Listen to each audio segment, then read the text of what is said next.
नमस्कार विद्यार्थी मित्रों। देखिए, दीपावली की छुट्टियां खत्म हो चुकी है, तो हम नए सिरे से हमारी पढ़ाई को शुरुआत करेंगे। आज हम देखने वाले हैं 8वीं कक्षा की दूसरी इकाई।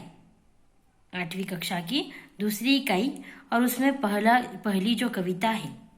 देखिए, सबसे पहले हम देखेंगे एक कविता है जिस कविता का नाम है धरती का आंगन महके।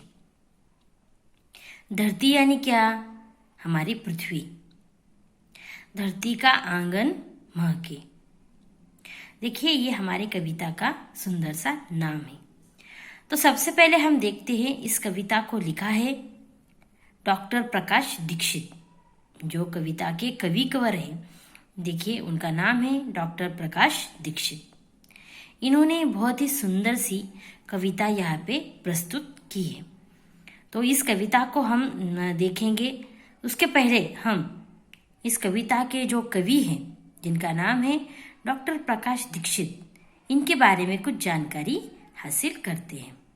तो सबसे पहले आप देख सकते हैं अपनी काफी में पान क्रमांक 25 के ऊपर देखिए कवि का परिचय दिया है यहाँ पे।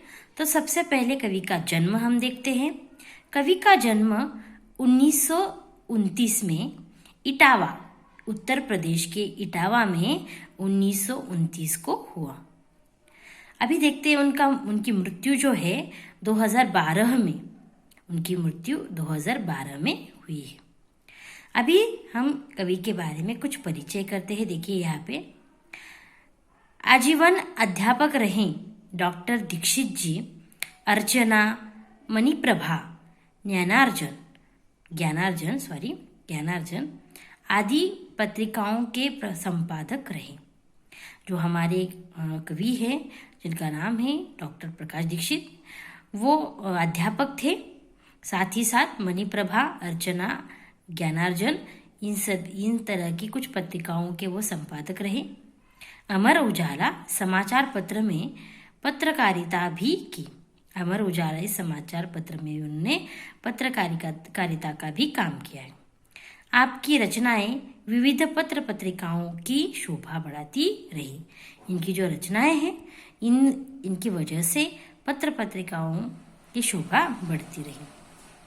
तो ये हुआ हमारे जो लेखक है डॉक्टर प्रकाश दीक्षित, उनके बारे में जानकारी। अभी हम देखेंगे उनकी प्रमुख कृतियां यहाँ पे दी गई है। अर्चनांजलि, मंगल पद, दोहावली, राष्ट्रीय स्वर यानी कविता संग्रह है ये है।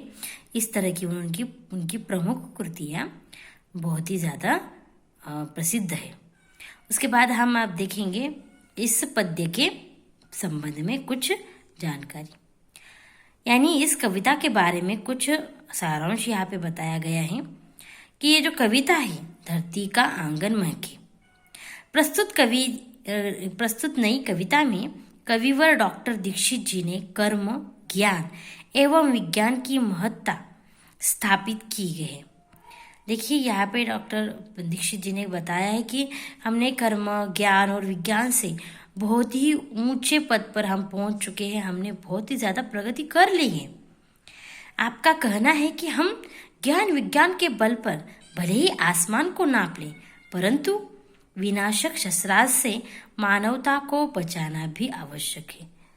उन्होंने कहा है कि आप भले ही ज्ञान विज्ञान के बल पर आसमान को हमने अगर नाप लिया है, हम आसमान को नाप लिया है, हम धरती के मतलब हमने धरती को छोड़कर आसमान में गए, हम अलग अलग हमने ग्रहों का शोध किया है, हमने बहुत सारा क्या किया है, बहुत ज़्यादा हमने हमारे जीवन में बहुत ज़्यादा हमने प्रगति की है।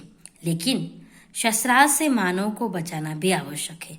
शस्त्रास्त्र पता है ना कि हम अलग अलग तरह के अस्त्र शस्त्र बनाते हैं, जिनकी वजह से हम मनुष्य को ही बचा नहीं सकते। तो ऐसे शस्त्रास्त्र बनाना गलत है। हमें ये शस्त्रास्त्र नहीं बनाने चाहिए, ना किसी मानवता को तहस नहस करना चाहिए। यह तभी संभव होगा जब समाज में सदाचार, स्नेह बढ़ेगा। देखिए यहाँ पे कवि ने बताया कि हम ये कब कर सकते हैं, जब हमारे मन के अंदर हम समाज में सदाचार के साथ, स्नेह के साथ, प्रेम के साथ एक दूसरे के साथ रहेंगे तो अस्त्र शस्त्र इस्तेमाल करने हमें नहीं पड़ेंगे। हमारा अगर संबंध ठीक होगा तो उसमें किसी भी तरह की कठिनाइयाँ नहीं होगी। यह हमारे जो कवि हैं डॉक्टर दीक्षित जी, इन्होंने हमें इस कविता के माध्यम से समझाने की कोशिश की है। भले ही हमने कितनी भी प्रगति कर ली हो, लेकिन अस्त्र शस्त्र बना के हम अपना ही विनाश कर रहे हैं। धरती का आंगन महके। तो सबसे पहले मैं इस कविता को पढ़ती हूँ। धरती का आंगन महके कर्म ज्ञान विज्ञान से, ऐसी सरिता को प्रवाहित खिले खेत सब धान से। अभिलाषाएं नित मुस्काएं आशाओं की चाह में, पैरों की गति बंधी हुई हो विश्वासों की राह में। शिल्प कला कुमुदों की माला वृक्ष स्थल का हार हो, फूल फलों से हरी भरी इस धरती का श्रृंगार हो।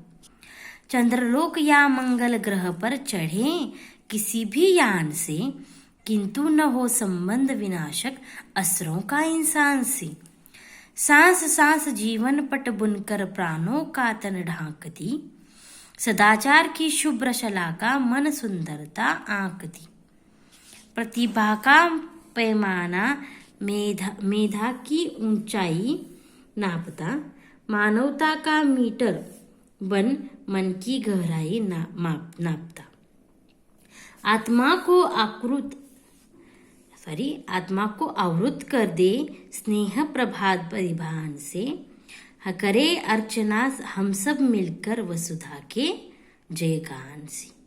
तो ये क्या है, हमारी सुंदर सी कविता है जिसे मैंने अभी पढ़ा है।